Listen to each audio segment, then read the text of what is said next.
اسی طرح یہی سابقون الاولون میں سے ایک نام جو ہے حضرت صہیب رومی کا ہے.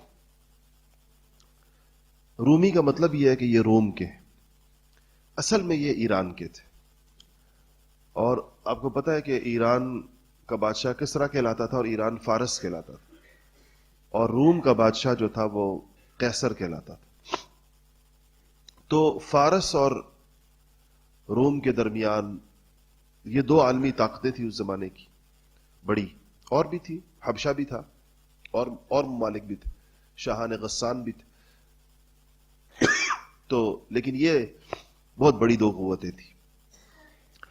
تو ان کو فارس سے رومی لشکر پکڑ کر لایا تھا صہیب کو جب یہ چھوٹے تھے، اور لا کر روم میں کسی نے بیچ دیا. وہاں سے کہیں مکہ کے لوگ روم گئے اور ان کو روم سے خرید کر لا کر مکہ مکرمہ کے اندر عکاظ کے بازار میں بیچ دیا. غلام، اس طریقے سے غلام بن گیا. حالانکہ یہ کسی فارس میں کسی فوجی کمانڈر کے بچے تھے، لیکن جیسے جنگوں کے اندر لوگ غلام بن جاتے ہیں، پکڑے گئے تھے. تو ان کا اسلام، اور آپ نے ایک اور 3 لوگ اور آپ نے جن کے نام سنے ہوں گے جنہوں نے بہت تکلیفیں اٹھائیں جس خاندان نے، وہ حضرت عمار، ان کے والد حضرت یاسر اور ان کی والدہ حضرت سمیہ. یہ 3 لوگ، ان 2 میاں بیوی نے اور ان کے بیٹے حضرت عمار نے، سخت مشقتیں، انتہائی ظلم و ستم ان پر ہوا، کیونکہ یہ لوگ غلام تھے. غلام چونکہ لوگوں کے مملوک ہوتے ہیں، لوگوں کی ملکیت ہوتے ہیں، تو کوئی ان کا پوچھنے والا نہیں ہوتا تھا. ورنہ اسلام تو عمر فاروق بھی لے کر آئے، اور اسلام تو حمزہ بھی لے کر آئے، اور اسی دور میں لے کر آئے. کسی کی ہمت نہیں تھی کہ ان کو ہاتھ لگائیں. لیکن یہ غلام تھے، چونکہ ان لوگوں کو حضرت بلال پر اور انسانوں پر مظالم بہت زیادہ ہوا کرتے تھے.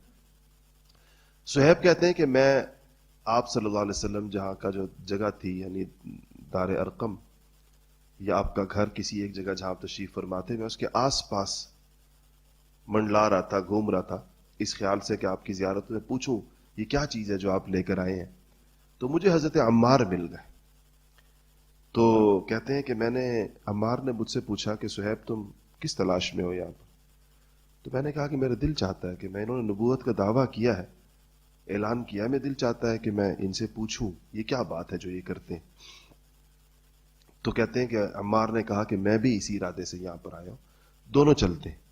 تو کہتے ہیں کہ ہم دونوں حضور اکرم صلی اللہ علیہ وسلم کی خدمت میں حاضر ہوئے. تو آپ سے ہم نے پوچھا کہ آپ کیا بات کرتے ہیں، آپ کیا نئی بات لے کر آئے ہیں؟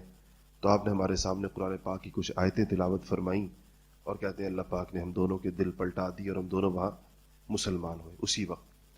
اور پھر کہتے ہیں کہ عمار جب گھر گئے تو وہاں ان کے دن بھر ہمارا اس میں گزرا تھا. کہتے ہیں جب گھر گئے تو حضرت سمیہ نے، جو ان کی والدہ تھی، انہوں نے عمار سے پوچھا کہ تم دن بھر کہاں رہے؟